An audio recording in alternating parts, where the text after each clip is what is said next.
Buenos días, Buenos días. ¿qué tal? Somos como 12.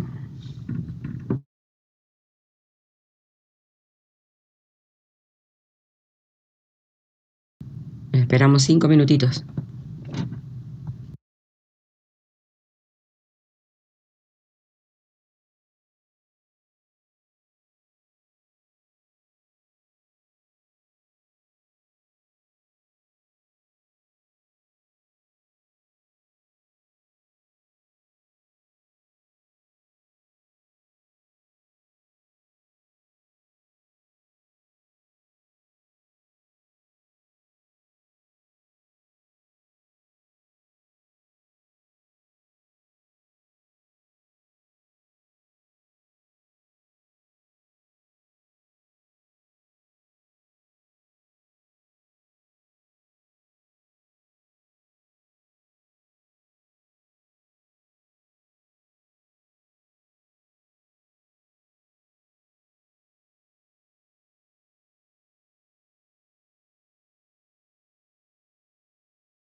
Muy bien.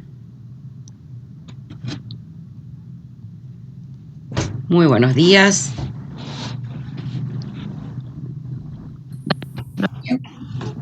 Hola Mandy, buen día, ¿cómo te va?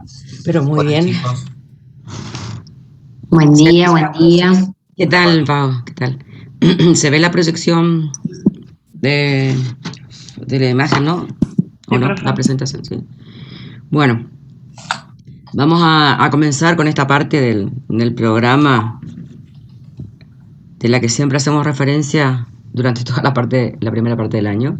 Así que vamos a comenzar con las reacciones.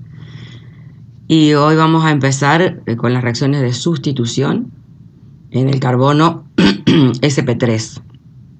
Por lo tanto, vamos a hablar de alcanos y de sus derivados, ¿no? Compuestos halogenados, alcoholes.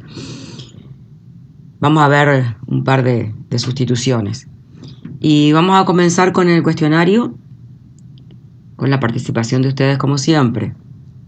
Tenemos el cuestionario correspondiente a este tema. Pregunta número 1, ¿qué es una reacción de sustitución? Que lo hemos visto en clases anteriores. ¿Y qué tipo de mecanismos, y ahora sí empezamos con mecanismos, de sustitución se pueden presentar en el carbono 13? José Agustín Piñeiro. Hola, José. ¿Qué tal?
Bien, y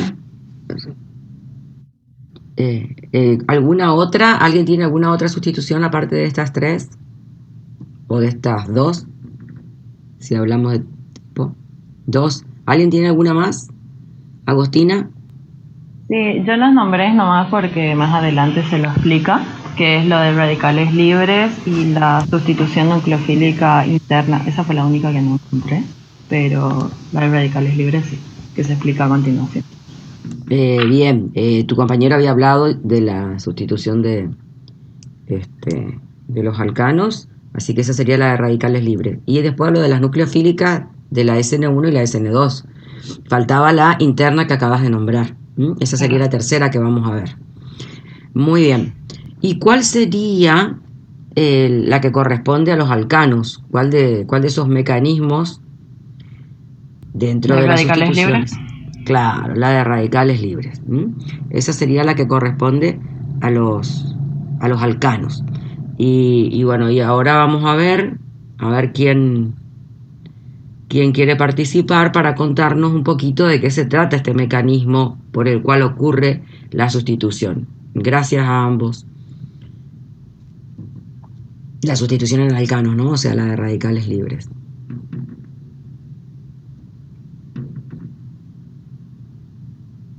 Joaquín.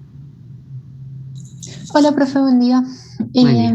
Yo encontré que la reacción de sustitución por radicales libres se produce en 3 pasos. Esa es la pregunta número 2 del cuestionario, ¿no? Sí, sí. Del mecanismo. Bueno, que ¿Se me este cortó? mecanismo se produce Ah, en 3 pasos elementales, empezando por el paso de iniciación. ¿Se cortó? no, ya está. Hola, ¿se me escucha? Ahora se escucha. Bueno. Se empieza por el paso de iniciación, donde se generan los radicales libres, que son los intermediarios reactivos de la reacción. Me basé de algunos ejemplos porque justamente el way donde yo saqué esto se basa en el ejemplo de la cloración del metano. Entonces yo me basé en eso y en este primer paso tenemos la disociación del halógeno, en este caso el cloro, en dos radicales libres de cloro con un electrón desapareado. Después tenemos el paso de propagación en los Entonces, la cuales iniciación, en este caso, ¿con qué es? en ¿Cómo se este caso, inicia? yo me acuerdo que me parece que la molécula, por ejemplo, del cloro se inicia por la acción de la luz. Correcto. ¿Y por qué Me otra parece. cosa se podría iniciar una reacción de un mecanismo de sustitución en alcanos? Además de la luz, ¿qué puede ser? Puede ser, o sea, se me hace que tiene que ser se tiene que agregar de alguna forma energía para romper los enlaces. Ajá. Eh, ¿En forma de qué puede ser? ¿Qué te Puede parece? ser calor, Claro. sí. Muy bien. Pero en el caso de la halogenación que estabas dando vos, está bien, es la Es la radiación. luz, claro, sí, sí. Bien, después tenemos el paso de propagación en los cuales el intermediario reactivo reacciona con una molécula estable, en este caso el alcano, para formar un producto y otros intermediarios reactivos. Y esto permite continuar la cadena de la reacción. Esto se dice que es una reacción de cadena, me parece, reacción en cadena. ¿Sí? Eh, bueno, este ¿Ahora de paso qué? permite continuar la reacción hasta que se agota el abasto de los reactivos o se destruye el intermediario, que eso es el tercer paso. Pero a su vez, el paso de aprobación se puede dividir, por así decirlo, en dos pasos, que es el primer paso, que es donde el radical libre produce otro radical libre. Por ejemplo, el radical del cloro produce un radical metilo, por ejemplo, en el caso del metano. Y Ajá. después continuar el segundo paso en el cual este radical metilo, por ejemplo, reacciona con la molécula de cloro nuevamente para formar el clorometano, para formar el producto ya. Bien. Y forma también otro radical libre eh, como en el paso anterior para seguir reaccionando en la reacción en cadena. Eh, en este paso llegamos a la tercera etapa de la reacción, que es el paso de terminación, en los cuales las reacciones colaterales que existen además de la halogenación destruyen a los intermediarios reactivos y tienden a disminuir o detener la reacción. Y esto generalmente se produce, por ejemplo, eh, cuando los radicales reaccionan, por ejemplo, con las paredes de los recipientes donde se produce la reacción. Básicamente se producen menos intermediarios reactivos de los que se consumen. Y eso es todo. Bien. Otra forma sería que se junten dos radicales libres y queden moléculas sin carga. Claro. Serían otros ejemplos de terminación. Vale. Muy bien, gracias. Súper, gracias.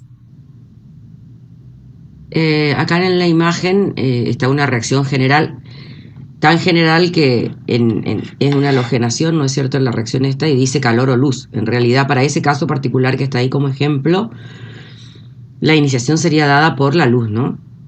La radiación necesaria para romper el enlace cloro-cloro en esa reacción que está en la imagen. Y después hay unos balances de energía que se muestran como para que veamos que las energías puestas en juego en estas reacciones son diferentes según sean los distintos halógenos, flúor, cloro, bromo y yodo. Y fíjense que en el caso del flúor, la reacción llega a ser endotérmica, mientras que por el contrario, en el yodo la reacción es un segundito.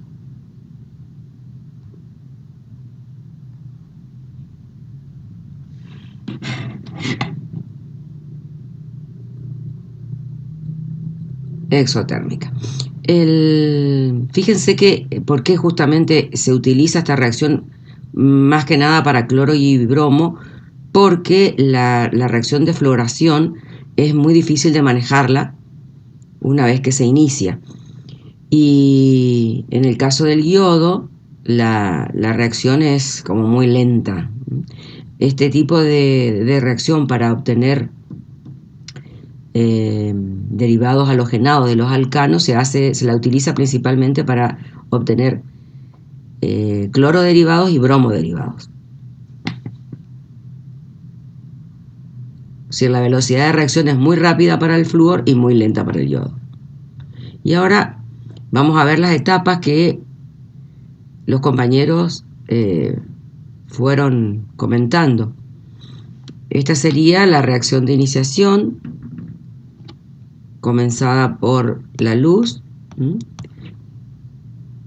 Se va a hacer una ruptura, una escisión homolítica que genera dos radicales libres cloro. Esta sería nuestra reacción de iniciación. Lo que sucede entonces es que al irradiar con luz, con la suficiente energía como para romper ese enlace, entonces lo que se hace es promover electrones a los orbitales excitados, digamos, los antienlazantes, se debilita el enlace y ahí se rompe la unión. Y las etapas de propagación son, en la imagen se ve justamente las que mencionaba los chicos, metano más cloro radicalario. Fíjense que es una reacción de propagación porque en los productos tenemos un radical, en este caso el radical metilo. Se dice propagación porque seguimos generando radicales que van a seguir reaccionando, por eso es una reacción en cadena. Otra etapa de propagación puede ser ya la formación de uno de los productos, el clorometano, y la liberación de otro átomo radicalario. Esto va a asegurar que la reacción continúe. Mientras haya generación de un radical libre, la reacción va a continuar hasta que se consuman todos los reactivos, ¿no? Entonces, esta es la reacción que mejor funciona, la del metano, porque bueno, hay un solo carbono, entonces no hay pierde. Acá es el único carbono que va a perder. Encima los 4 hidrógenos son equivalentes, así que de 10 acá ni siquiera va a haber muchos subproductos, que algunos los hay, pero va a ser muy rica en el producto deseado, que es el clorometano, ¿no? Y luego acá se muestra la reacción de finalización, o las distintas reacciones de finalización que se pueden dar. Algunas de ellas son la formación del producto, como el clorometano, pero otras pueden ser la unión de dos cloros y regenerar cloro. Y también se ha encontrado que existen moléculas de etano. Se encontraron pequeñas cantidades de etano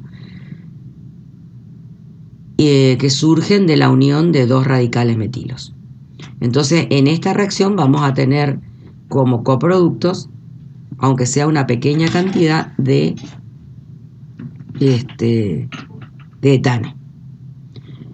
Esta es una reacción bastante noble porque al ser el metano tener un solo carbono, no hay mucha producción de productos secundarios, digamos.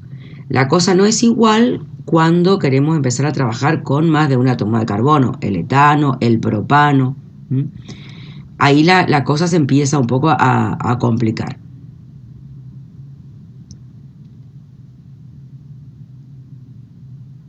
Bueno, ya me pasé con la pregunta 3 y 4. No, la 3. La 4, todavía estamos a tiempo. En la cuarta pregunta cómo es el producto de sustitución mayoritario de la reacción de cloración de propano, que es lo que decía recién, se va complicando. ¿Qué pasa cuando la reacción de sustitución no es en el metano, sino por ejemplo en el propano? Betiana. Hola, profe. Yo antes de pasar a esa pregunta, quería hacer una pregunta sobre el paso de propagación. Sí, claro. Quería preguntar, si solamente dependía de la generación de los radicales libres de ese paso o si había otro factor que va a caracterizar eso. Porque leyendo el Wave encontré esa pregunta y me pareció interesante. No sé, bueno, A ver, Lela, o coméntala.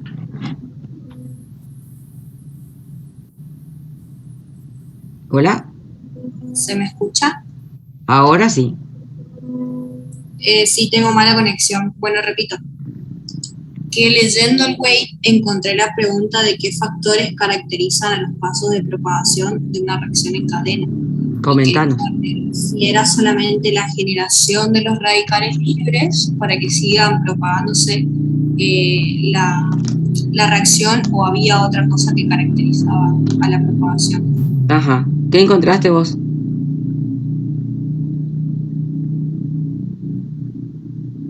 Betiana, Sí. ¿qué encontraste vos en el Wave? Era una pregunta que estaba sin responder y cuando analicé ahora en clase lo único que se me ocurrió fue la generación de los radicales. Ah, en el Wave hacía la pregunta y no contestaba. Claro, sí, por eso Sí, sí. era. Y la respuesta final es esa. Ahora, eso depende, digamos, de la energía que le suministramos al comienzo, pero mientras haya generación de radicales libres, la reacción va a continuar. Bueno, profe. Ay, si me disculpan que voy a cortar el teléfono.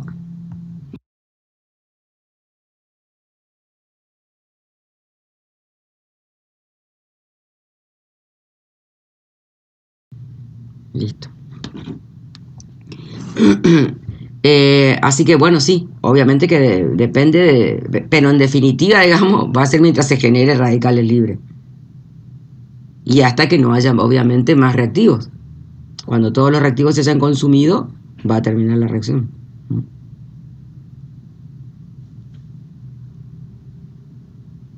Entonces, la pregunta 4, ¿cuál es el producto de sustitución mayoritario en la reacción de cloración de propano? Lucas. Hola, buenos días. ¿Qué tal? Buen día. Teóricamente el de mayor producto tendría que ser el cloruro de N-propilo, porque en este caso, por ejemplo, la separación del propano se da por dos factores. Uno que ataca al hidrógeno primario y después al hidrógeno secundario. Esto más que nada tiene que ver por una especie de comparación en la velocidad relativa de las reacciones. Correcto. ¿Y de qué va a depender eso? ¿De qué depende la velocidad de esa reacción? Y ese en primer lugar va a depender de la frecuencia de las colisiones. Igual, de todas formas, como los choques son de la misma partícula, es decir, una partícula de molécula de propano y otra de propano, se daría más que nada por eso. Pero también otro punto sería la probabilidad, porque es de 6 en 2, por ejemplo, porque hay 6 hidrógenos primarios y 2 secundarios. Entonces se llegaría a una conclusión que el N-propilo, digamos, sería el de mayor producto por la cantidad de hidrógeno. La cantidad de hidrógeno. Pero, ¿hay un pero o no? No sé, digamos. A ver, José.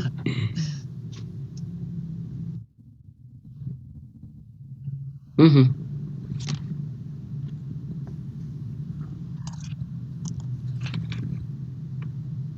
Exacto.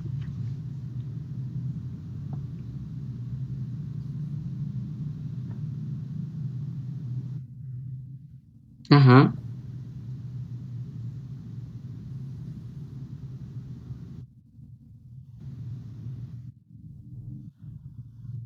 Ajá.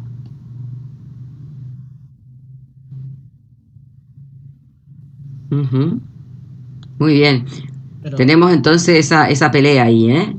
y, Vamos a tener más sí, cantidad de hidrógenos para producir el halogenuro primario, pero lo que dijo recién, ay, se me perdió, pero bueno, ¿quién era tu?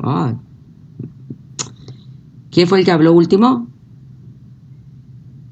José. Lucas. José me parece que fue. que habló de la estabilidad de los iones, de los radicales libres secundarios respecto de los primarios. Entonces, si bien hay menos cantidad de hidrógenos secundarios respecto de los primarios, es cierto que es más estable ese radical. Entonces iba a haber una competencia y el resultado final se lo determina experimentalmente y en realidad se encuentra una pequeña mayor proporción del secundario que del primario. O sea que esto de la estabilidad juega un papel muy importante, ¿eh? Acá tengo las reacciones. Bueno, esto me comí de hoy.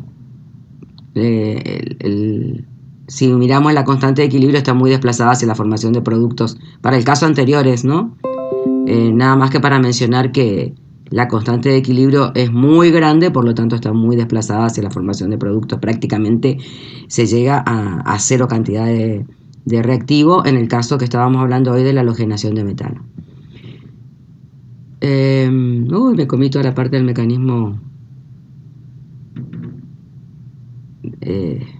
de la halogenación pasito a pasito.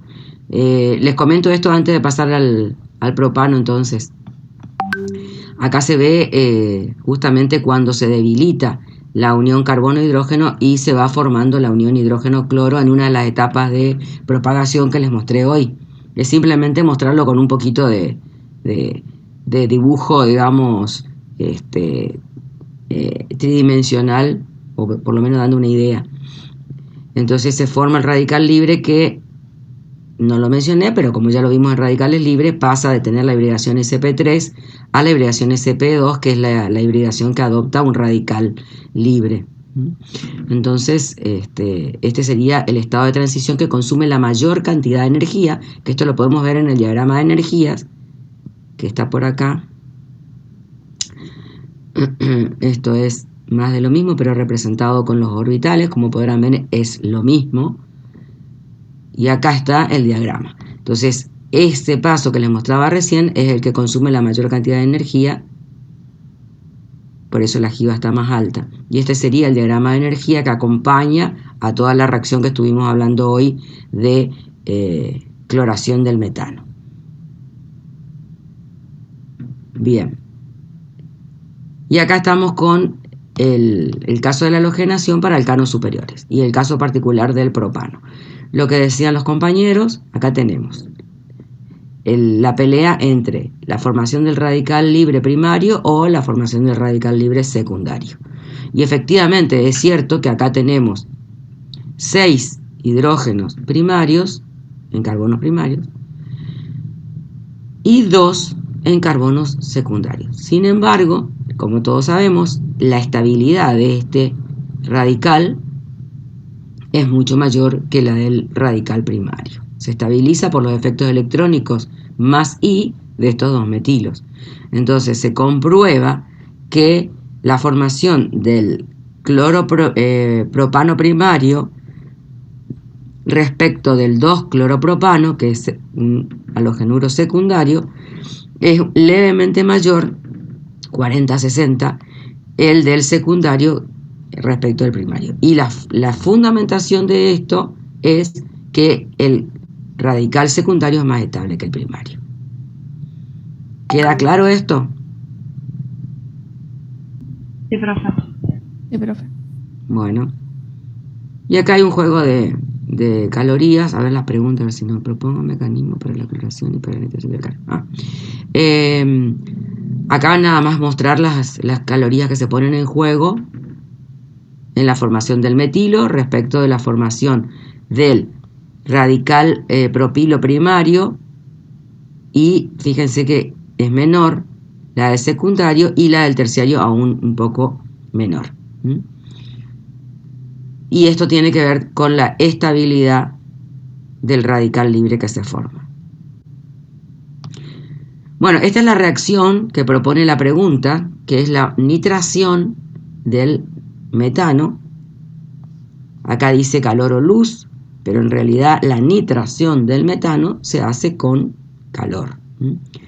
Y ambos están en estado vapor, pasan por unos reactores que son tubulares, y en un sector se calienta a alta temperatura, unos 500 grados, durante unos pequeños un pequeño espacio de tiempo, como muestra la filmina, dice 0,005 segundos.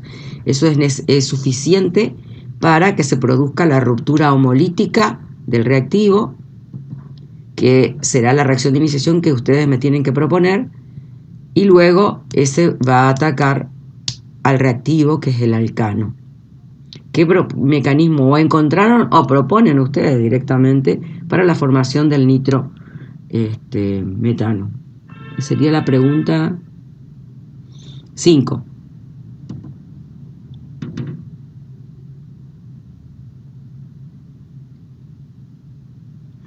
A ver, Agostina.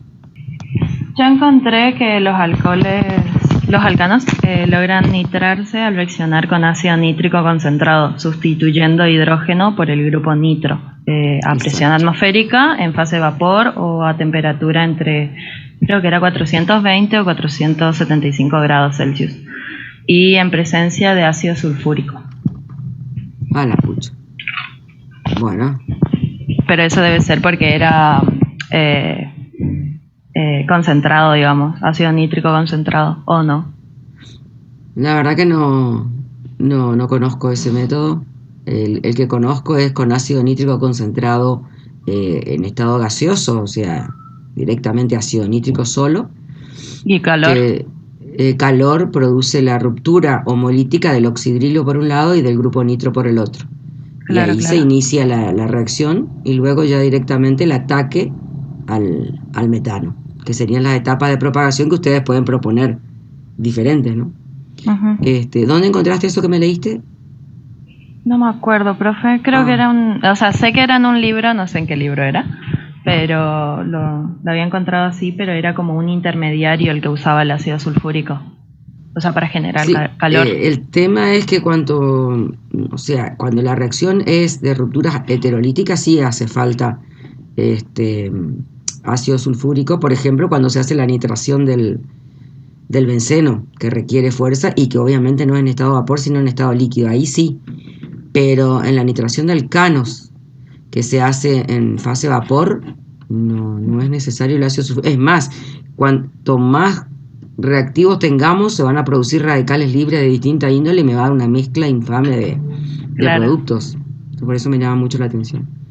Así que yo les diría que lo tomen como la reacción tradicional de nitración de alcanos, que es con ácido nítrico en estado de vapor. Claro, que sea ruptura homolítica del grupo oxidrilo y el grupo nitro nomás. Exactamente.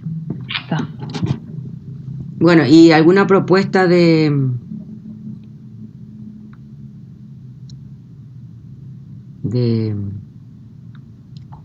reacciones de propagación?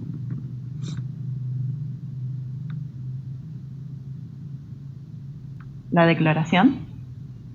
De propagación de nitración del metano.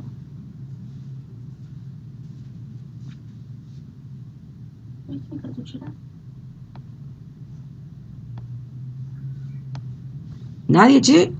¿Qué les parece que puede pasar cuando tengamos el radical oxidrilo y tengamos nuestro metano? ¿Qué va a hacer? ¿Qué les parece a ustedes que puede hacer un radical oxidrilo con el metano?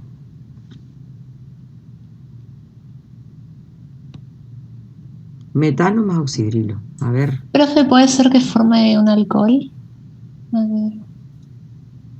A ver, tenés el metano neutro más oxidrilo radicalario.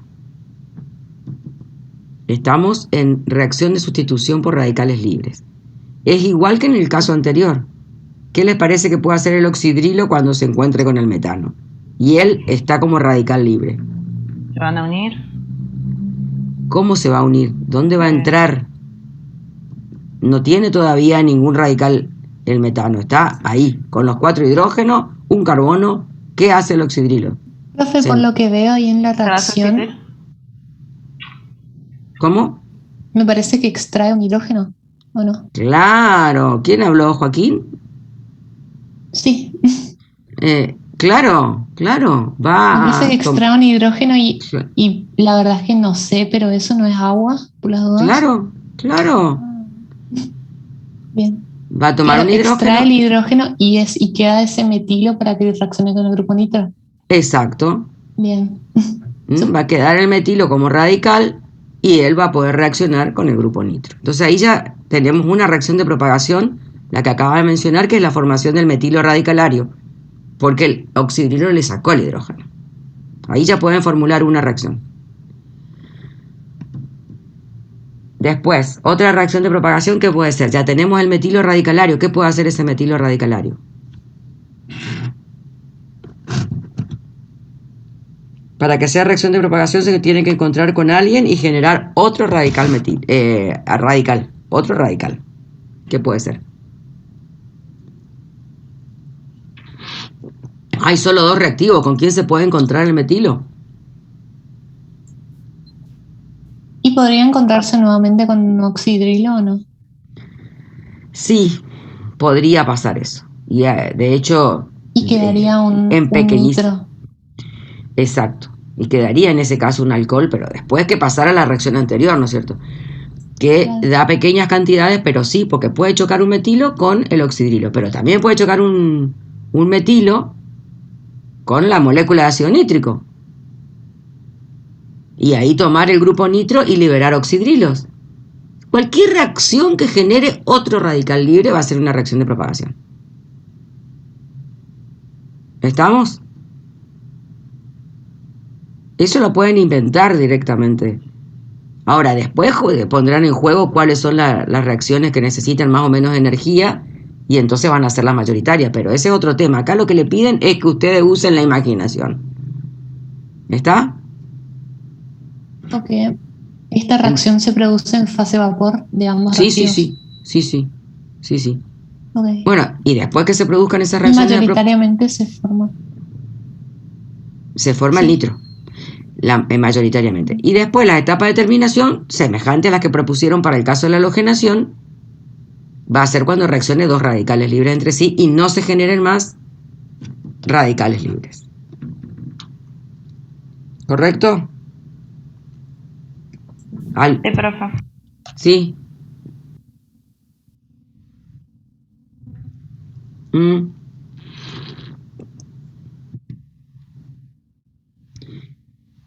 Sí. Si del lado de los productos hay un radical libre, es propagación.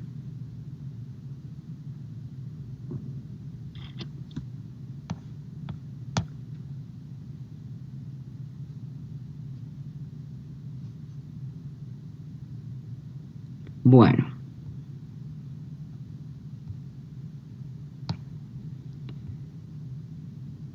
Pasamos entonces a reacciones de sustitución nucleofílica. Y tenemos una pregunta que dice, ¿qué tipo de mecanismo de sustitución nucleofílica puede presentarse en las reacciones de la química orgánica? Que fue lo que ya respondió el compañero hoy, que comentó que estaba la monomolecular, la bimolecular, y luego alguien más completó diciendo que también estaba la sustitución nucleofílica interna. O sea que esa respuesta ya se dio. Ahora, la siguiente parte de esa pregunta dice, ¿qué característica posee el atacante de una reacción de sustitución nucleofílica? ¿Qué característica tiene que tener el reactivo que va a atacar a nuestro sustrato? Sí, María Pía. El atacante debe ser un nucleófilo. Muy bien, el atacante debe ser un nucleófilo. Ahora bien, ¿qué característica tiene que tener el reactivo que va a ser atacado? Porque va a ser atacado por el nucleófilo, ¿no es cierto? Entonces, ¿qué característica tiene que tener? Yo puse que el sustrato reactivo será una molécula que puede ser derivada de un alcano que tenga algún grupo que pueda salir con su par de electrones. Lo ideal son los halógenos, en este caso los halogenuros de alquilo, ya que Muy son los que bien. mayor tendencia tienen a este comportamiento. Perfecto. No puede ser cualquiera, no va a ser un alcano, un derivado de alcano que pueda tener un grupo que pueda salir y originar ese carbono que es el que es atacado por el atacante nucleofílico. Por lo tanto, la vedette de estas reacciones son los halogenuros alquilo, porque tienen los grupos salientes mejores, que son los halógenos. Otro, que si le damos una mano también funciona, serían los alcoholes, que tienen un oxidrilo, que no es un buen grupo saliente como los halógenos, pero que si le damos una manito con algún catalizador o algo así, también puede salir y originar un carbono que pueda ser atacado por el atacante nucleofílico.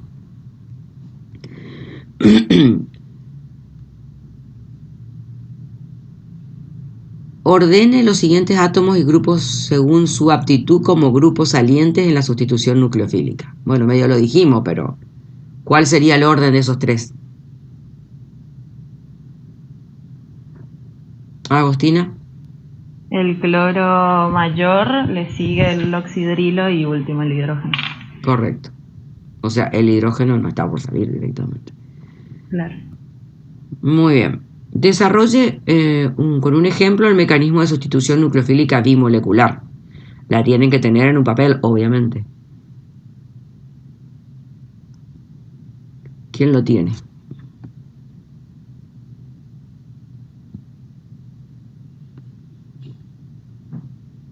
¿El 7? Ah, en función de su, capacidad de formar, digamos, el ion negativo, el anión. El halógeno, que es electronegativo, tiene mucha tendencia a llevarse el electrón.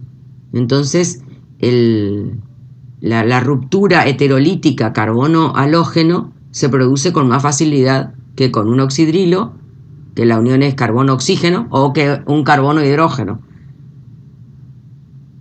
Entonces, en realidad acá estaría totalmente relacionado con lo que es su electronegatividad y la facilidad de polarizar ese enlace.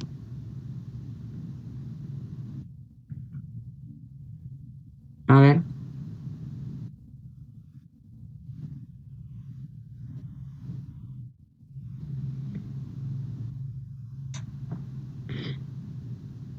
No, porque justamente esa electronegatividad hace que se lleve el electrón con él y genere un carbono. De hecho, la nube electrónica va a estar desplazada en la unión carbono-cloro va a estar desplazada hacia el cloro, totalmente. Entonces, viene un atacante nucleofílico y encima va a facilitar que el grupo salga, porque ya está el centro nucleofílico generándose, porque la nube está desplazada hacia al buen grupo saliente, digamos. Entonces eso facilita que el nucleófilo apunte hacia el carbono ese que está deficiente, y eso hace que se labilice totalmente la unión carbono-cloro. ¿Está?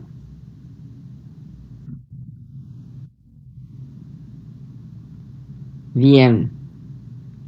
Dayana, ¿tenés el mecanismo?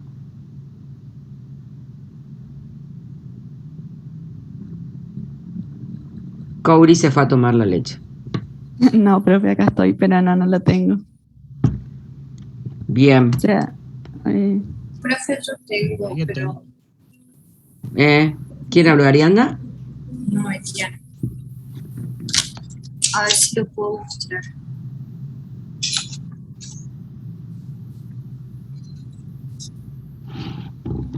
No sé si se ve.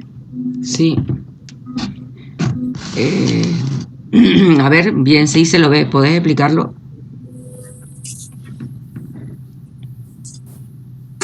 Voy a intentar sacar una foto y pasarla a foto y me explico.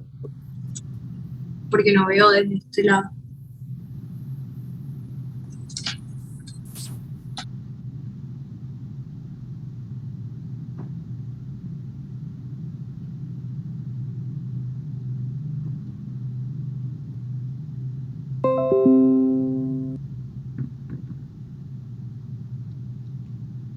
Y si lo pones delante de la cámara y mirás la pantalla.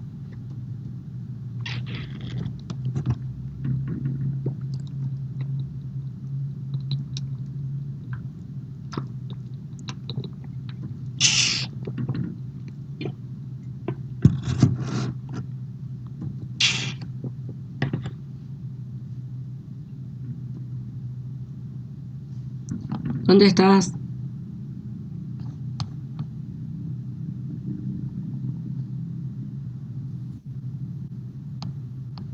Ahí le muestro el que tengo yo, profe, mientras si quiere. Bueno, a ver, Lucas.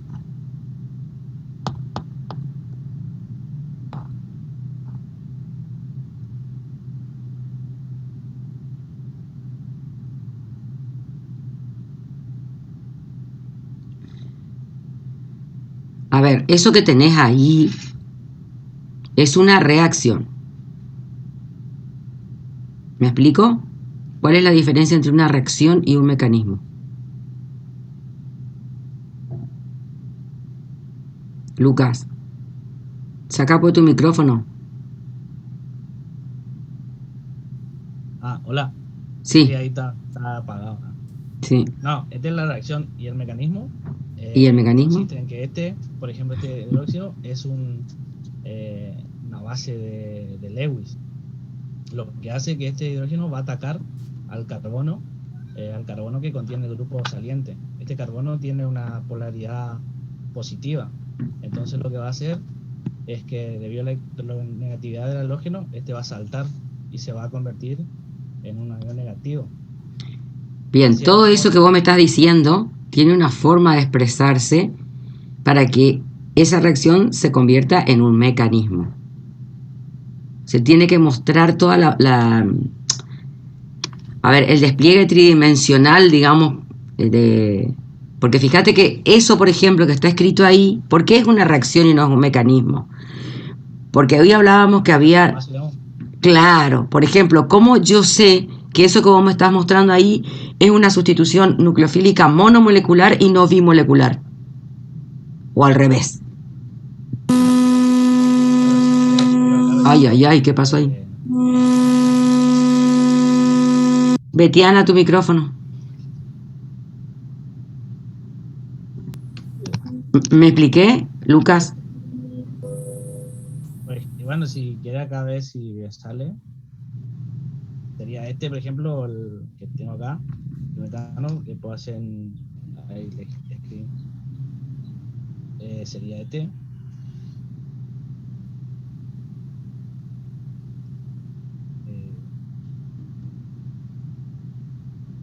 Acá digamos, este sería la molécula tridimensional, digamos. Así Bien, bien. ¿Y qué mecanismo me estás mostrando? A ver, ¿qué mecanismo va a dar esa reacción? ¿SN1, SN2, SNI? ¿Qué te vas a dar ese N2? ¿Por qué? Ah, ¿por qué? Porque o transcurre solamente de un solo paso, digamos. Esa es la diferencia que hay entre el C1 y el C12 y el S1. Muy bien. Que transcurre de una nomás, digamos. ¿Por qué va a ser en un solo paso? Porque como ¿cómo se llama? Por la electronegatividad del halógeno. Entonces hace que salte nomás, digamos, esa molécula. El halógeno. ¿Y qué otra cosa tiene como característica que facilita que sea una SN2 en un solo paso? Además que el halógeno es un buen grupo saliente, ¿qué más? Que es fundamental para que sea SN2.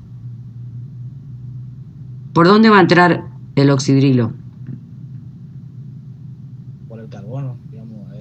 ¿De qué lado? Mostrame ahí. Acá. ¿Por qué lado va a entrar? Este sería acá. Y el carbono va a entrar por acá.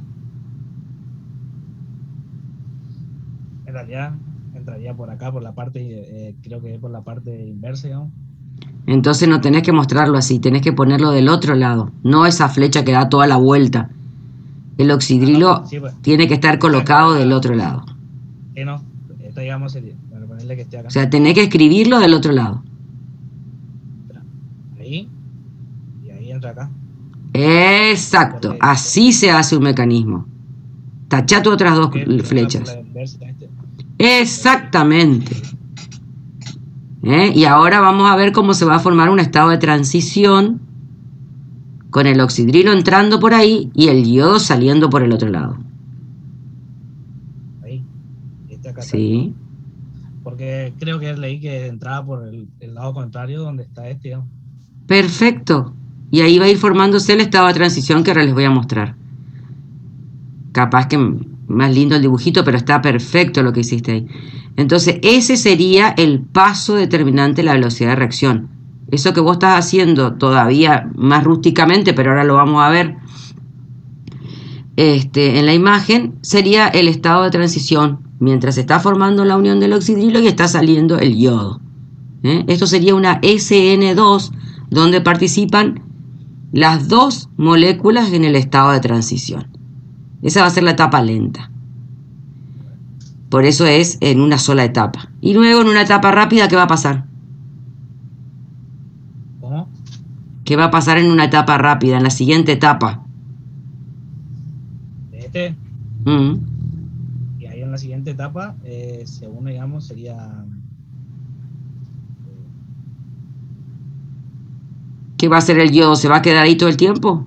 Se va a ir el yodo No, y va a quedar se va a ir unido al después. oxidrilo. Muy bien, se va a ir el yodo. Ahora, eso tenés que marcarlo. Todo en un mecanismo se marca todos los movimientos de electrones y de átomos y grupos de átomos. O sea, yo lo dejo a Lucas que vaya inventando su mecanismo, pero ahora vamos a ver cómo se marca. ¿Mm? Ese sería el estado de transición. Ahora, ahí, Lucas, tenés que mostrar... Estaría to- ¿Estaría qué? No, dígame. Entonces ahí vas a tener que hacer con línea de puntos la unión oxígeno-carbono y la unión carbono-yodo. La haces punteada porque están uno formándose y el otro yéndose. Y para mostrar que se va, se usa esa curvita, una curvita que es muy importante donde la haces. Tiene que abarcar, los dos electrones se van con el yodo. Entonces una curva que indique que se rompe la unión carbono-yodo y el yodo se lleva los dos electrones. ¿Cómo marcarías? No en el medio, no en el medio, sino bien sobre el carbono. Con eso indicamos que los dos electrones se van con el yodo. No, ahora te muestro el mecanismo. Ahí va la curva. Ahí, bien pegada al carbono. Entonces, eso significa que el yodo... Eso, no, sin tocar el hidrógeno. Bueno, pero ese es por el dibujo, ¿no? Bueno, ¿queda claro cómo es? Entonces se va el yodo y entra definitivamente el oxidrilo del otro lado. Bueno, muy bien, Lucas. Tu neurona estuvo funcionando a 1000. Me reventó ya. Bueno, esta es la reacción general que no nos interesa ahora. Y vamos a ver el mecanismo que estaba haciendo Lucas. Mira, Lucas, lo que vos estabas haciendo acá está reflejado con un dibujito más lindo, más pichiclí. Tenemos el oxidrilo que viene atacando del lado contrario al yodo o al cloro en este caso. A medida que se va uniendo el oxidrilo va saliendo el halógeno, que me parece que así era el gráfico que tenía hecho Betiana, creo que era. Esto tiene esas crucecitas ahí arriba que indica que es el estado de transición, donde se está rompiendo la unión carbono-cloro y se está haciendo la unión oxígeno-carbono. Y luego, acá no está marcada, pero tendríamos que haber tenido una flechita que marque acá así, bien acá pegadita. Esto lo puedo hacer, ¿no? A ver. Esto es lo que yo le decía a Lucas.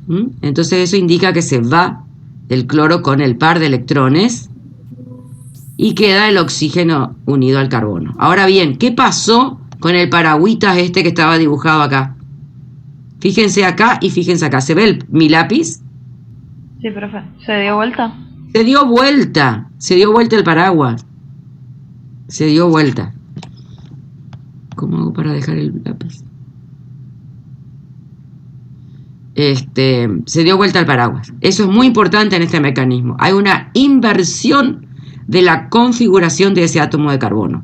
Si este átomo de carbono fuera ópticamente activo, o sea, que gire el plano de la luz polarizada plana, este compuesto va a tener una configuración absoluta, mientras que este va a tener exactamente la contraria. Y hablo de configuración absoluta, ¿eh? No de rotación del plano de la luz polarizada plana, sino de la configuración.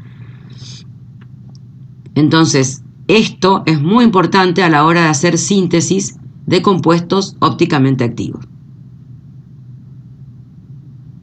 Correcto, Betiana. Entonces, esto es una sola etapa. En esta etapa, que es la etapa lenta, es la formación del estado de transición, participan el halogenuro de alquilo y el nucleófilo. Como ambos participan en la etapa lenta, en la ecuación de velocidad vamos a ver que la velocidad es igual a la constante de velocidad por la concentración del halogenuro de alquilo por la concentración del nucleófilo. Y la gráfica de la ecuación de velocidad va a ser una curva con una sola ojiva. ¿Por qué? Porque es una sola etapa. Y en la cima vamos a tener el estado de transición. Acá tenemos los reactivos, acá tenemos los productos. Esta será la energía de activación del estado de transición. Esto, así como está en esta imagen, Lucas, es lo que se llama mecanismo de reacción. Tengo que mostrar todos los movimientos de los electrones y todos los movimientos de los átomos. Esto sería la forma de expresar un mecanismo de sustitución nucleofílica bimolecular SN2. ¿Estamos? Bien. La otra pregunta era...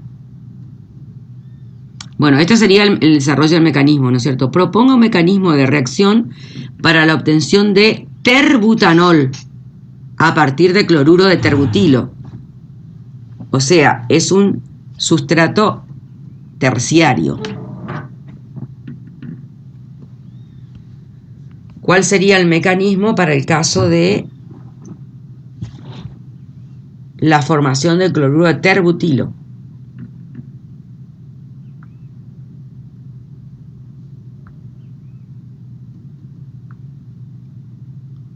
Agostina. Puede ser la SN1 porque la SN2 estaría muy impedido, ya que tiene 3 metilos unidos al carbono. Sería imposible la SN2, así que hay que pensar en una SN1, sustitución nucleofílica monomolecular. ¿Tenés el dibujito hecho? No, profe, pero si quieren un rato les dibujo. Bien. Los que no tienen vayan haciendo. Porque no es lo mismo que yo les muestre la imagen a que uno tome el lápiz, el papel y le dibuje. Acuérdense que este mecanismo es en 2 etapas.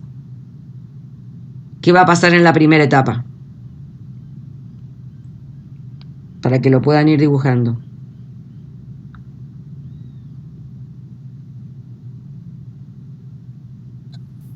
La formación del carbocatión. Perfecto. Planteen la formación del carbocatión como primera etapa. Yo tengo planteado, pero obteniendo terbutil metiléter a partir de bromuro de terbutilo. Pero no con el ejemplo. Porque tu reactivo es... a ver. Claro, no, pero vos, acá tenés que usar el oxidrilo solo como atacante. Vos usaste ahí seguramente un alcóxido para que te dé un éter. Lo mismo puede ser una reacción de sustitución monomolecular. Lo que sucede es que el reactivo cambia. Para obtener el alcohol que te pide acá, terbutanol, el atacante tiene que ser un oxidrilo, como un nucleófilo. Si vos lo que hiciste fue obtener un éter, ¿cuál es tu atacante ahí? ¿Vos tenés la reacción hecha? Sí, no sé si se me escucha porque mi pantalla, ¿sí? Hoy no es mi día con la tecnología. Sí, tengo el bromuro de terbutilo con un nucleófilo débil, como es el metanol. Claro, vos tomaste metanol, entonces con metanol no vas a obtener el alcohol terbutílico, el terbutanol, vas a obtener un éter.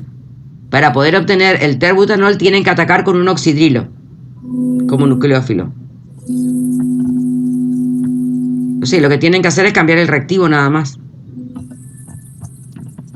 Traten de hacerlo con el oxidrilo. El mecanismo es el mismo.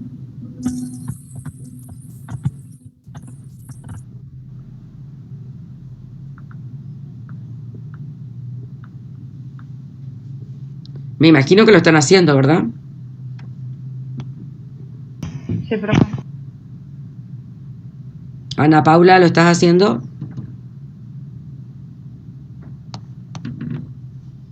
Bueno, tomamos unos minutos y vayan preparándolos. Ya pasen en la segunda etapa también.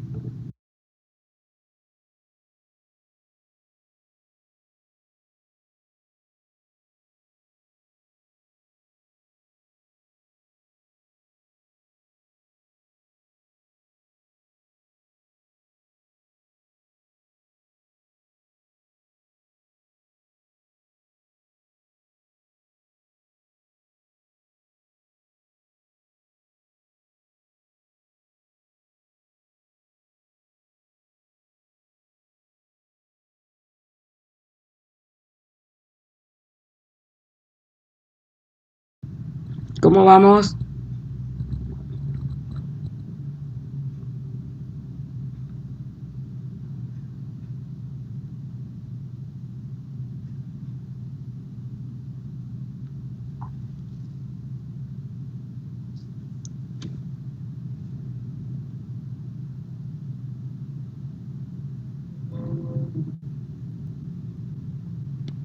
Lucas Sotelo, ¿está por ahí?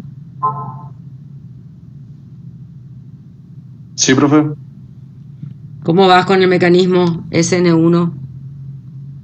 Yo lo tengo en la compu, había sacado como captura de uno que era muy parecido, que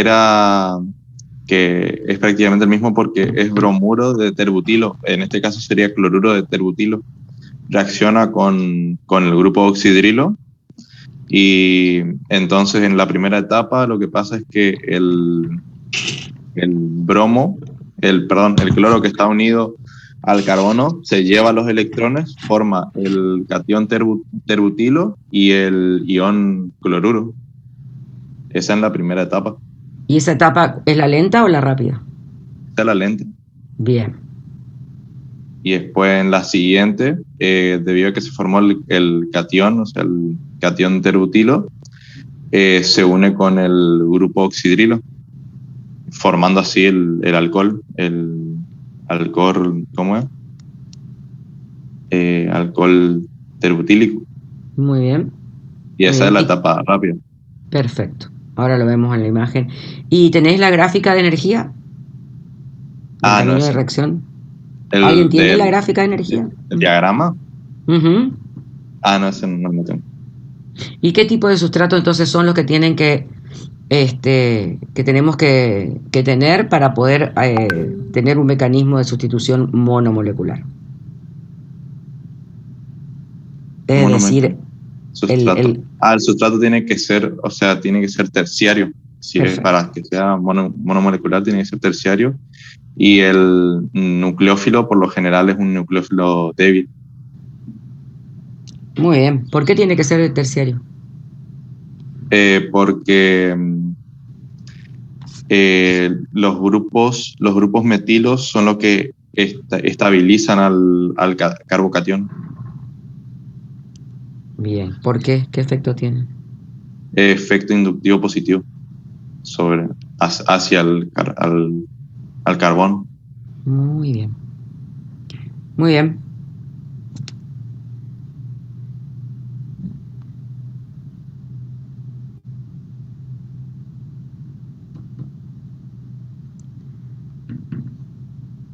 Antes de pasar a la imagen de lo que el compañero explicó, les muestro con esta animación cómo sería el caso de la SN2. ¿Se ve la animación funcionando? Sí, ¿O no? profe. Ajá. Ven cómo el nucleófilo invierte la configuración y queda el paragüitas para el otro lado. ¿Mm?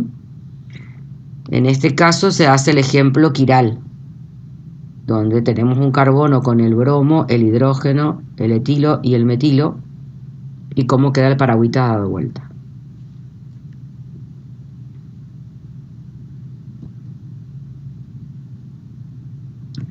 Como dijo el compañero hoy, en el caso que el halogenuro sea terciario, directamente no puede entrar por el lado contrario el nucleófilo. Un poco dificultoso va a ser para el secundario y para el que es más simple es para el primario. Se ve bien acá en este tipo de modelos. Este tipo de modelos es el de broches. Justamente son el tipo de modelos que mejor se sirven para ver estos problemas así de volumen, ¿no? ¿Se ve bien esto? Quizás en este tipo de representaciones no se nota tanto el impedimento que representa la presencia de los 3 metilos, que acá lo hace imposible. De ninguna manera puede llegar al carbono el atacante nucleofílico. Y obviamente esto se ve reflejado en la velocidad relativa de reacción. Directamente es 0 para el caso de los terciarios. Bueno, esto lo vamos a ver ahora en un resumen. Acá quería llegar a esto. Esto cómo hay que borrar.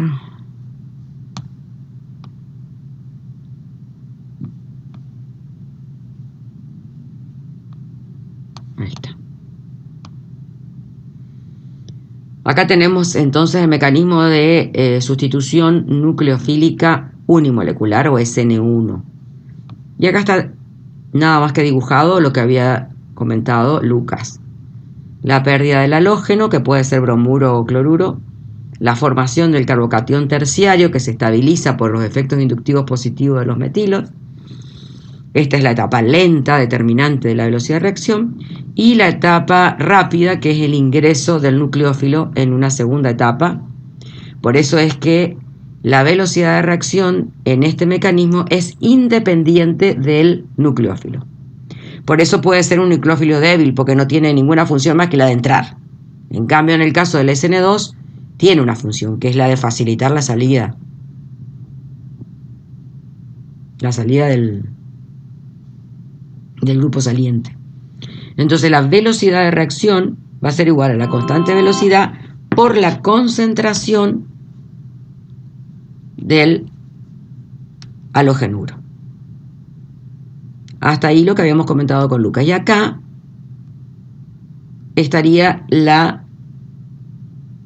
camino de reacción, la parte de energía, digamos,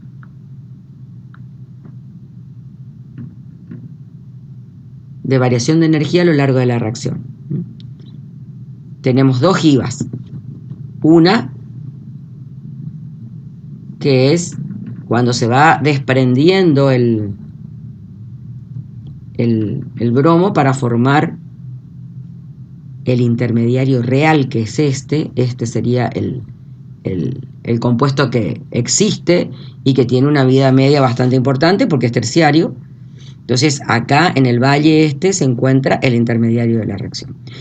Y luego el ingreso del grupo entrante, que en la ecuación que teníamos de ejemplo era un oxidrilo. Entonces tenemos 2 etapas. La determinante de la velocidad de reacción es la formación del carbocatión. Y eso se ve reflejado en la ecuación de velocidad. Bueno, al revés de lo que vimos antes, acá el solvente, o sea, la otra reacción puede trabajar con diferentes tipos de solventes.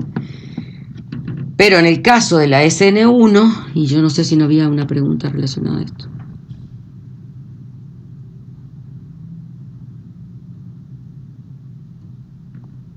Estábamos en la 8, no, la 9.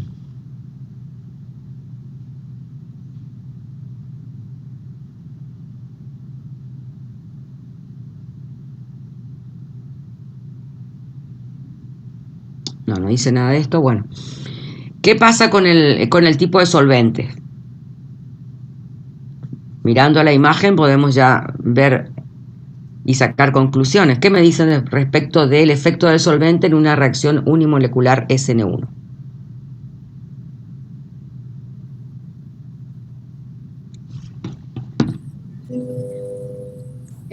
Si es polar, aumenta la velocidad de reacción y si es no polar, disminuye.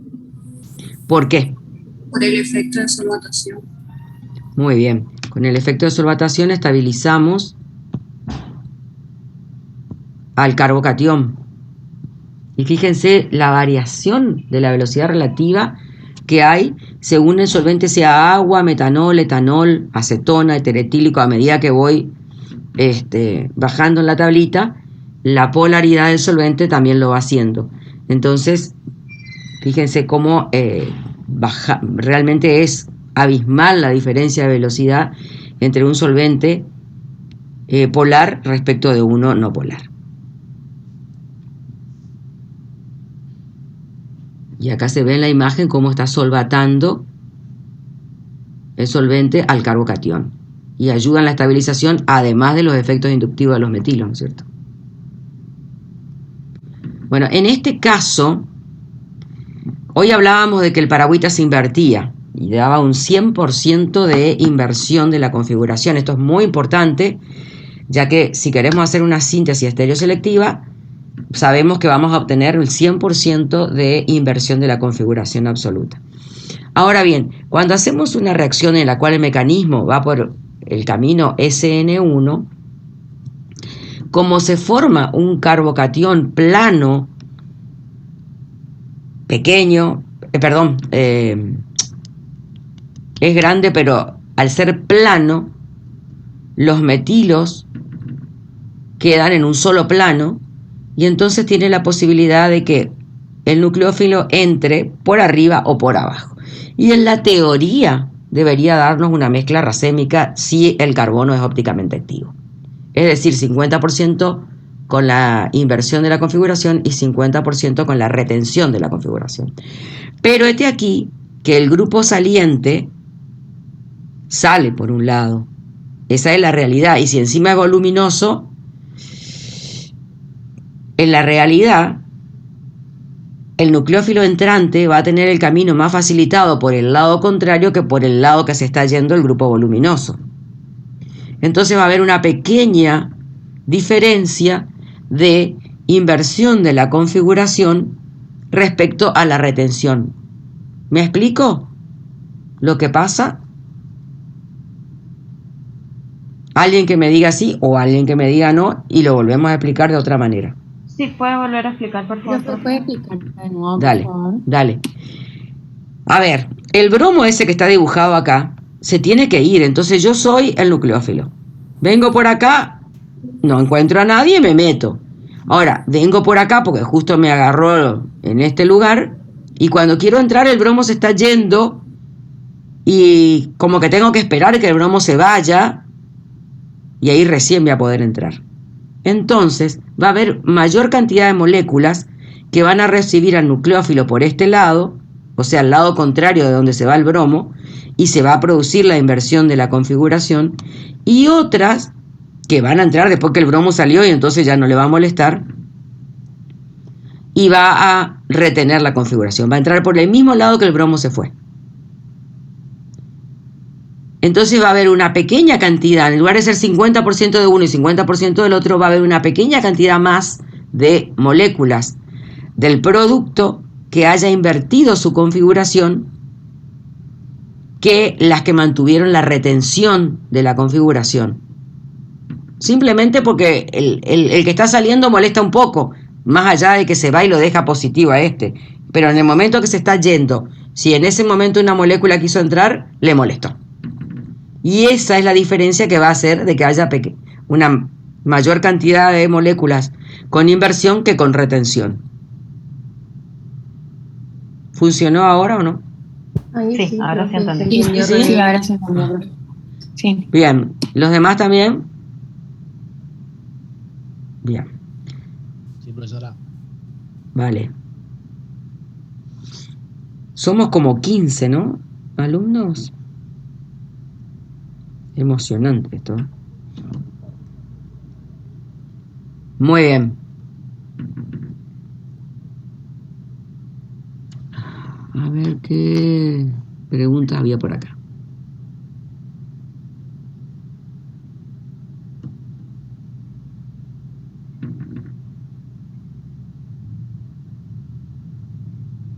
Bueno, antes de pasar a la pregunta número 11,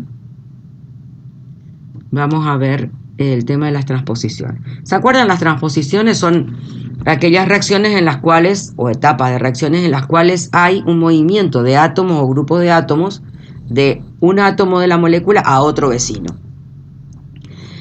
Resulta que en el caso de las sustituciones nucleofílicas unimolecular, en las SN1,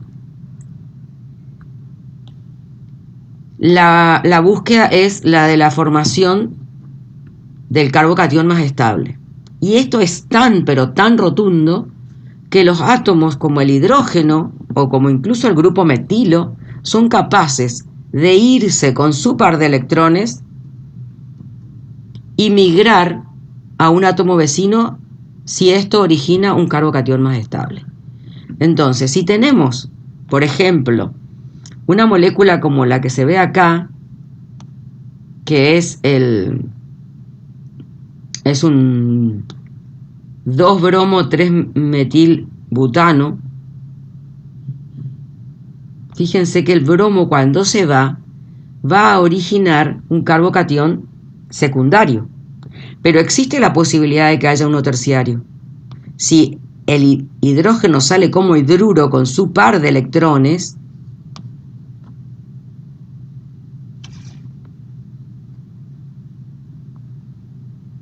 y viene acá, va a originar un carbocatión terciario. Y esto pasa. Esto pasa.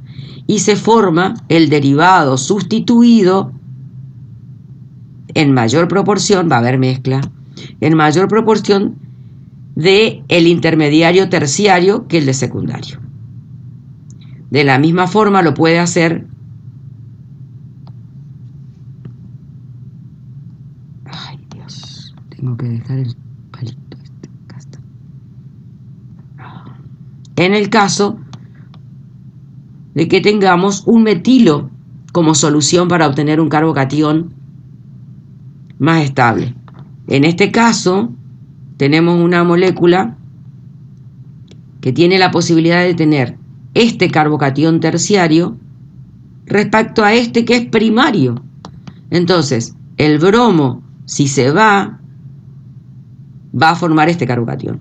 Pero lo más rápidamente posible, uno de estos metilos con el grupo, con el par de electrones, va a salir y se va a realizar una transposición al carbono que dejó el bromo y va a generar el carbocatión terciario.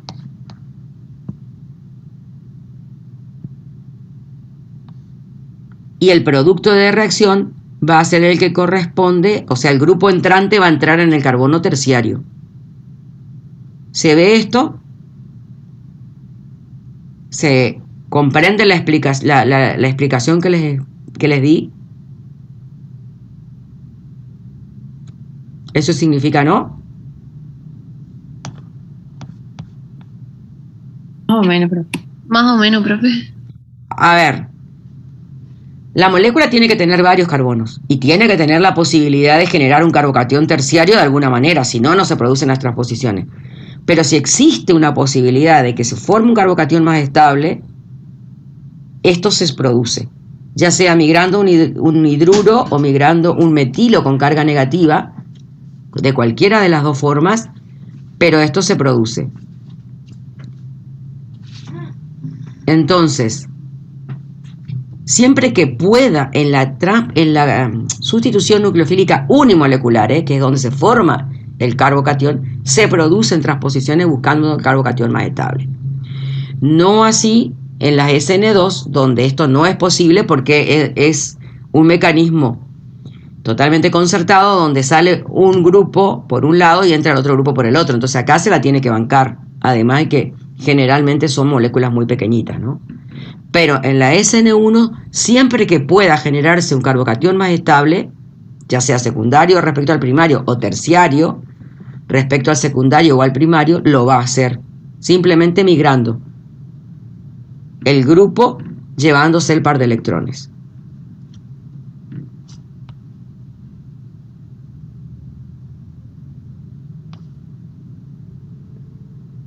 ¿Va queriendo o no? Sí, ahora sí. Sí, profe. Bien.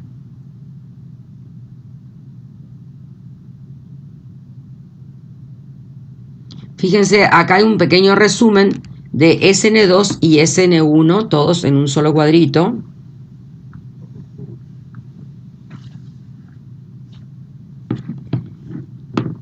Que está muy bueno. Fíjense, la cinética, o sea, la velocidad de reacción, será de segundo orden porque depende de las dos especies químicas que participan, mientras que la SN1 será de primer orden porque solo participa el sustrato. Me detienen si tienen duda en cualquiera de los casos que voy comentando, ¿eh? La estereoquímica, en la SN2 hay una inversión total 100% de la configuración, y en la SN1 casi sería una mezcla racémica, o por lo menos vamos a decir que hay una mezcla de inversión y retención con mayoría de inversión, por los motivos que explicábamos hoy. En cuanto al sustrato, la SN2, las mayores velocidades las tienen para el caso del metilo o de los primarios con respecto a los secundarios. Los terciarios directamente no lo dan. Y en la SN1 la mayor velocidad la tienen los alcoholes terciarios.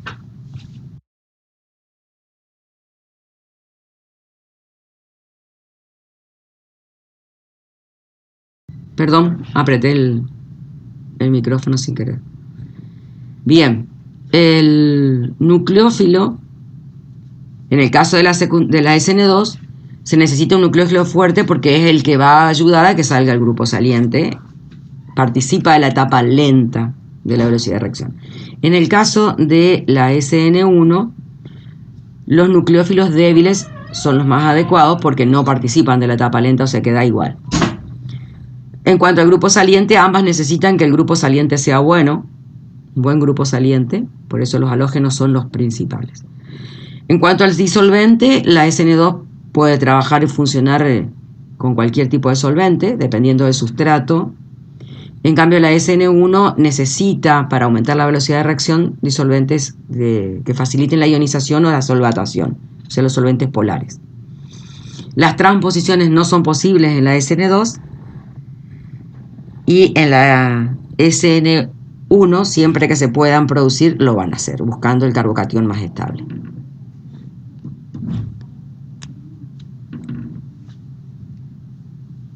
¿Estamos con este cuadro? Sí, profe. Sí, profe.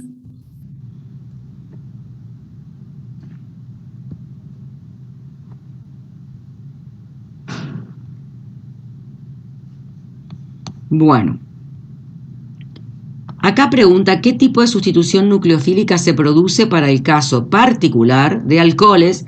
Saben que los oxidrilos son mal grupo salientes, hay que ayudarlo de alguna manera. Una de las formas es obteniendo o poniendo un catalizador ácido que pueda protonar y que salga como agua, que es un buen grupo saliente, o formar un derivado, un éter, por ejemplo, obtener un éter, y de esa manera el OR es un buen grupo saliente. Y otra de las cosas que se puede hacer es utilizar cloruro de tionilo o pentacloruro de fósforo o tricloruro de fósforo como agente halogenante de ese alcohol. O sea, ellos van a proveer el cloro, para que entre en el lugar del oxidrilo. ¿Qué tipo de sustitución nucleofílica, qué mecanismo sería el que va a dar la halogenación con cloruro de tionilo o los derivados halogenados del fósforo.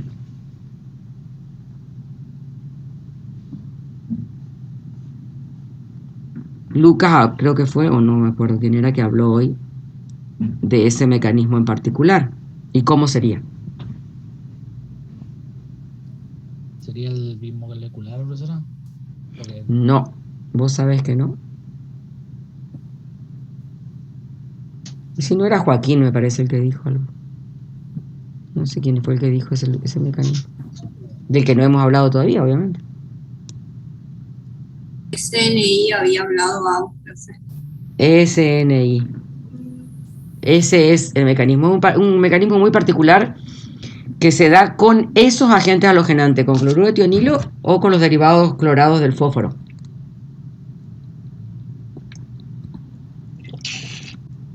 Es una sustitución entonces intermolecular porque se produce dentro de la misma molécula. ¿Lo tienen ustedes? ¿Alguien?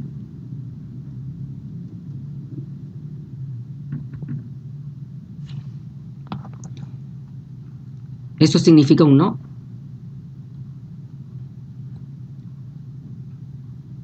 A ver. Bien. Tenemos un alcohol con el cloruro de... ¿Es un azufre? Sí, tionilo. ¿Lo ven? Acerca un poquitito más. Ahí. Ese es el cloruro de tionilo.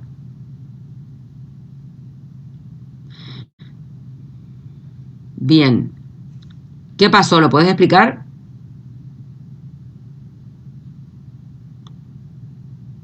¿Cuál es el primer paso?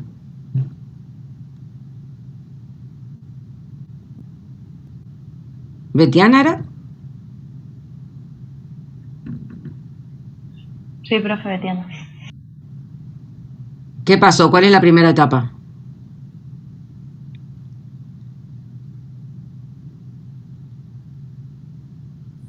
Ay, no podía desactivar el micrófono, perdón, profe.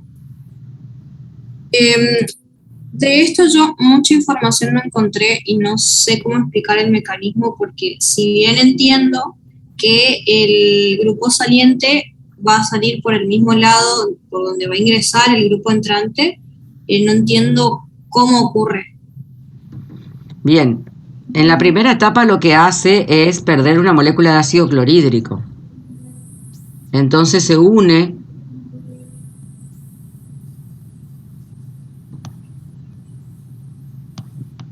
en la primera etapa se pierde una molécula de ácido clorhídrico y se une el oxígeno del oxidrilo del alcohol con el azufre. ¿Lo ven acá?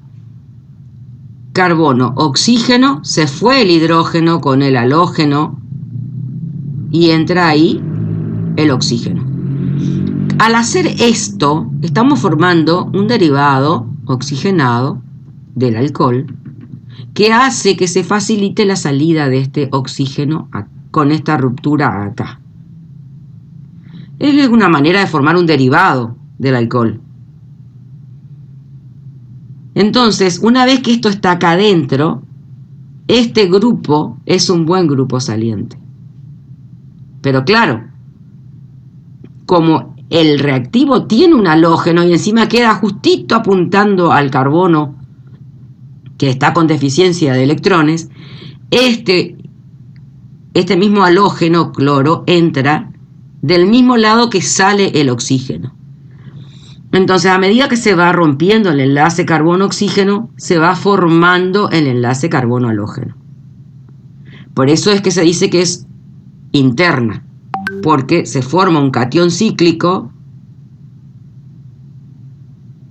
y entra el halógeno del mismo lado que se va el oxígeno. ¿Qué pasa con la configuración absoluta de esta molécula?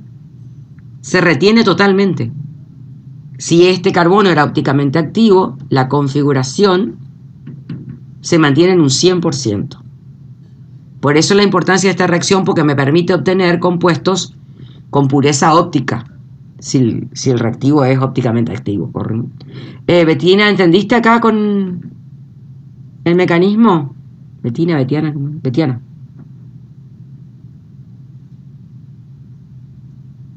en un solo paso. En definitiva es en un solo paso, porque el primer paso es nada más que la formación del derivado, digamos. La reacción nucleofílica en sí se produce en un solo paso. Bien. ¿Está? Sí. Profe, ¿puede ser que se genere como una molécula inestable? Perdón, no entendí. Si puede ser que se genere una molécula inestable antes de obtener completamente el Y la reacción es bastante rápida, digamos. Una vez que se perdió la molécula de ácido clorhídrico, se convierte en un muy buen grupo saliente ese oxígeno. Entonces ahí esa molécula rápidamente da el derivado halogenado. Gracias, profe. Bueno, dice la pregunta número 12. Si se trata de un sustrato secundario y el nucleófilo o base es fuerte, ¿qué mecanismo espera que se presente? A ver, como primera medida, tenemos un sustrato secundario. O sea que analizamos qué tan chiquitito y qué tan estable puede ser, o sea, qué tan chiquitito es el sustrato o qué tan estable podría ser para una SN1. Está en el medio. Entonces, si tengo un nucleófilo o base fuerte, ¿qué mecanismo espero que se produzca para la obtención de alcohol a partir de halogenuro de alquilo? Vamos a decir directamente nucleófilo fuerte. Tengo un nucleófilo fuerte y un sustrato secundario. ¿Qué reacción creen ustedes que puede dar? Analicémoslo.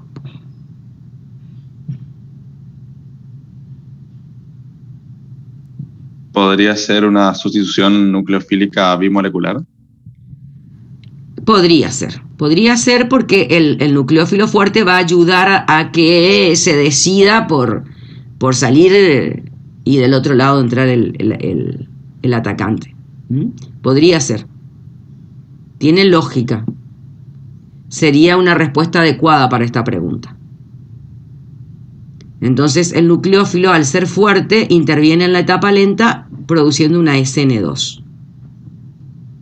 Porque el sustrato secundario está ahí en el medio, ¿no? Si fuera primario, sin lugar a dudas es SN2. Si fuera terciario, sin lugar a dudas es SN1. Como es secundario, me fijo un poco en cómo es el nucleófilo. Ahora, si se tratara de una base fuerte en lugar de un nucleófilo débil, en lugar de un nucleófilo fuerte, perdón, o sea, un nucleófilo débil, digamos, hay un tipo de reacción que predomina. En realidad esto es medio tramposo porque no está dentro de este tema, está en el tema siguiente, pero vale hablarlo acá porque después lo vamos a comparar. Si la base es fuerte en lugar de ser un nucleófilo fuerte, el nucleófilo fuerte va a desplazar al buen grupo saliente y va a entrar y dar una SN2. Pero si fuera una base fuerte, ¿a alguien se le ocurre que puede llegar a pasar? Y fíjese que no dice qué mecanismo, dice qué reacción espera que predomine, ¿eh? No qué mecanismo. ¿Eliminación? Exacto. Una reacción de eliminación, porque lo que va a hacer esa base fuerte es tomar el protón del carbono de al lado y se va a cerrar un doble enlace. Esas reacciones no las vimos todavía, pero va a competir fuertemente con la SN en el caso de que la base sea fuerte en lugar de que sea un nucleófilo fuerte, una base fuerte. Ustedes saben que entre los nucleófilos y las bases la barrera es muy pequeña, ¿no? Y hay algunas que son más bien base fuerte y otros que son nucleófilos, pero esto lo vamos a ver en el tema de eliminación. Es nada más que como para que ya lo vayan pensando. Muy bien. A ver, terminemos de hacer el análisis antes de entrar a los carbaniones. Fíjense acá hay unas comparaciones. Discúlpenme un instante.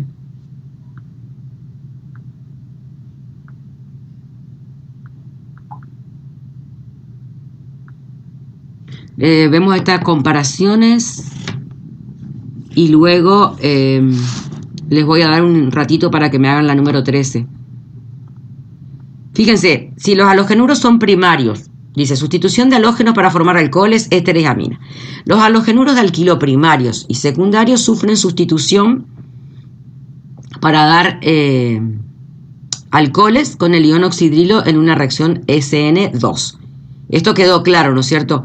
Sobre todo los primarios. Los secundarios por ahí tienen que ser un poquito ayudados, como el ejemplo que vimos recién. Los secundarios, por tener una velocidad de reacción menor, sufren en gran medida reacciones de eliminación, que es lo que hablábamos recién. Que eso va a haber favorecido o no, de acuerdo a que el nucleófilo sea mejor nucleófilo o mejor base. Pero las reacciones van a dar mezcla, seguro. No pueden zafar de eso. Eso va a hacer que el protón salga con mayor o menor facilidad y dé más o menos reacciones de eliminación. Los terciarios no reaccionarán por un mecanismo SN2 de ninguna manera.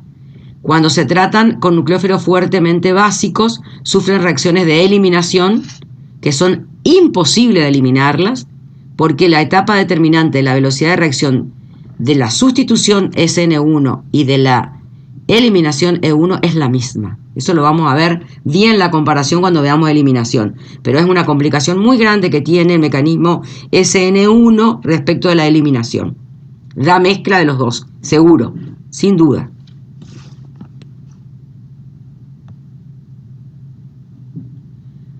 Bueno, la formación de éter es una reacción que es un ejemplo clásico, que incluso una compañera lo había dicho hoy, que es a través de la formación de la reacción de un alcóxido con un halogenuro de alquilo.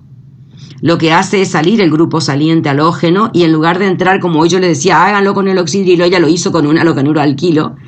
Entonces le da un éter en lugar de obtener un alcohol. Y esto, si el halogenuro de alquilo es pequeño, da una SN2 y se llama... Esta reacción es obtención de éter por síntesis de Williamson, tiene nombre, y es a partir de un alcóxido con un halogenuro de alquilo. Clásico ejemplo de sustitución nucleofílica. Si el halogenuro de alquilo es pequeño, es una SN2.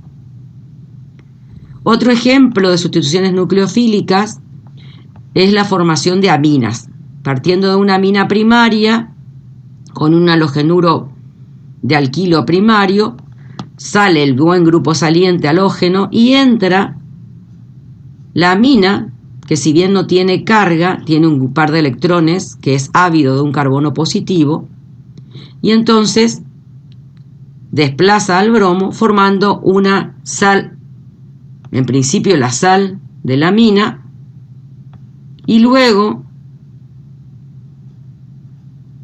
otra molécula de amina se lleva al bromuro y al protón y deja la amina secundaria. Es un método de obtención de aminas secundarias a partir de un halogenuro de alquilo y de una amina primaria. Muy importante este método de obtención, bastante sencillo además. Si el halogenuro de alquilo es pequeño, se puede dar por mecanismo SN2. Bueno, y por último, la formación de nucleófilos del carbono, carbonos negativos, sumamente importante para la síntesis orgánica.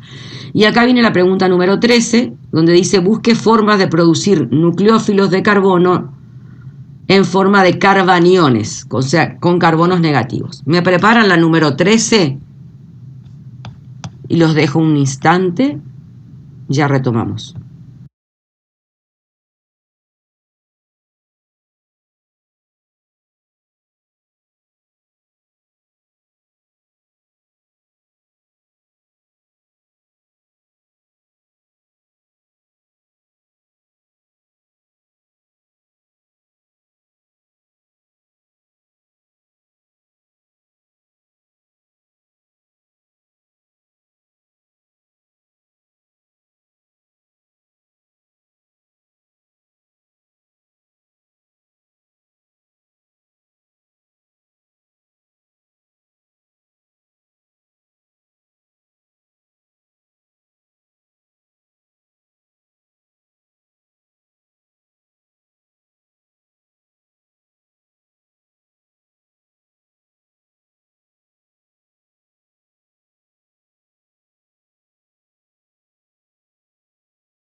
Bueno, a ver, ¿quién me cuenta algún método de obtención de carbaniones?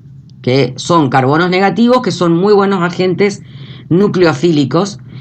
Y la importancia es que con ese tipo de atacantes nucleofílicos podemos prolongar, alargar la cadena hidrocarbonada y dar paso a obtención de moléculas más grandes dentro de la química orgánica. De ahí la importancia de poder obtener atacantes nucleofílicos del carbono. A ver, un método.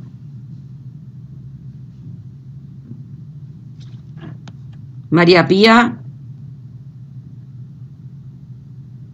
Hola, profe, no tengo esto. Paloma.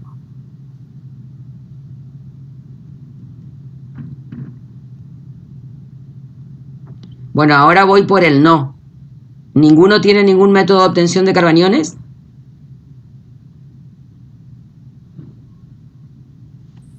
Yo tengo algo del reactivo de Grignard. Betiana, ¿estás hablando?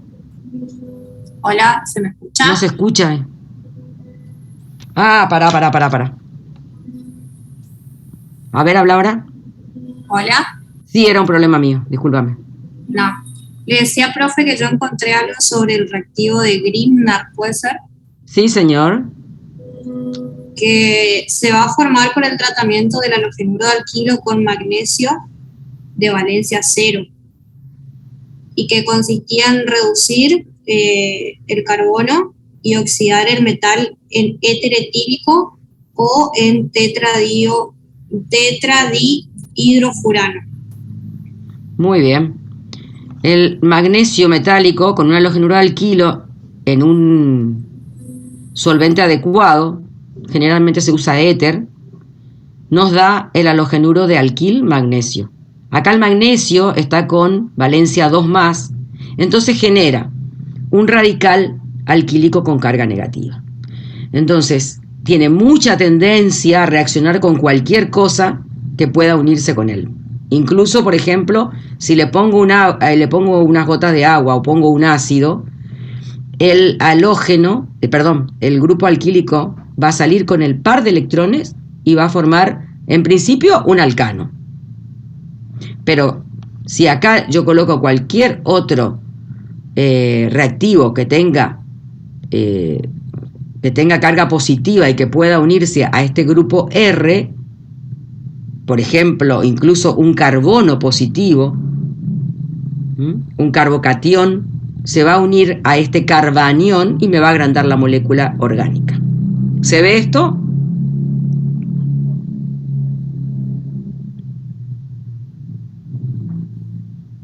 Sí, profe. ¿Están todavía ahí algunos? Bueno, Lucas y Agostina parece. Sí, profe. Bien, Ariadna, estamos ahí. Este sería uno de los casos. Muy bien. ¿Algún otro? ¿Otra formación de radicales carbaniones? Agostina. Puede ser por el ion enolato, creo que es. Sí, el ion enolato. Lo hemos visto cuando vimos los compuestos carbonílicos que tienen tendencia a formar enoles. Y eso genera un carbanión. Sí. Esa es otra forma de obtener carbaniones. Así es. Ahora les muestro la imagen. Que está por acá. Acá está. Formación de enolatos. Acá tenemos un carbonilo y tiene un hidrógeno en carbono alfa. ¿Se acuerdan que hablamos cuando las propiedades de carbonilo? Que una de las propiedades químicas de los compuestos carbonílicos era la facilidad de perder el protón en el carbono alfa al carbonilo. Entonces, con la ayuda de una base, este se va y me queda el carbono negativo, que encima se estabiliza por resonancia entre estos tres átomos. Obviamente, un carbono positivo puede reaccionar, o cualquier electrófilo, con este carbono negativo. Lo más útil para la química orgánica es que venga un carbono positivo y se une acá. Reacciones que las vamos a ver más adelante. ¿Qué otro puede ser? A ver.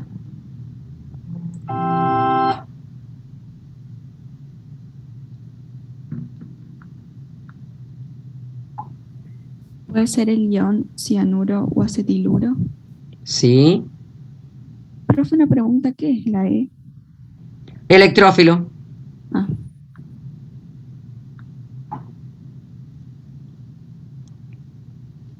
Entonces, la formación de cianuro, por ejemplo, si tenemos un acetiluro terminal, un alquino terminal, frente a una base muy fuerte como son los amiduros, le arrancan este hidrógeno que es ácido, débil, pero es ácido, y ahí se forma un carbono negativo, a partir de unión cianuro. O las sales estables del ácido cianhídrico también pueden aportar un carbono negativo. El ácido cianhídrico frente a una base forma sales sódicas o potásicas con carbono negativo. Otra forma de tener carbonos negativos, sumamente importantes en la síntesis orgánica. Bueno, muy bien. Por mi parte, este tema termina aquí. ¿Alguna pregunta, chicos?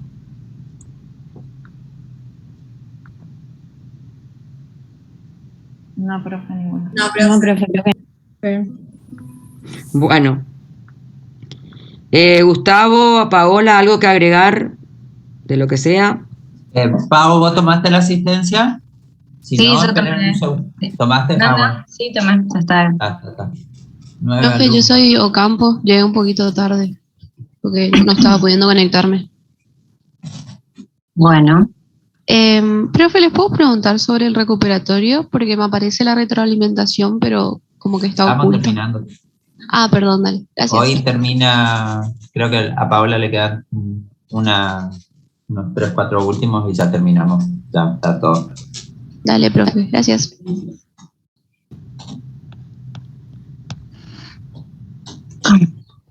Bueno, ¿hay algo más?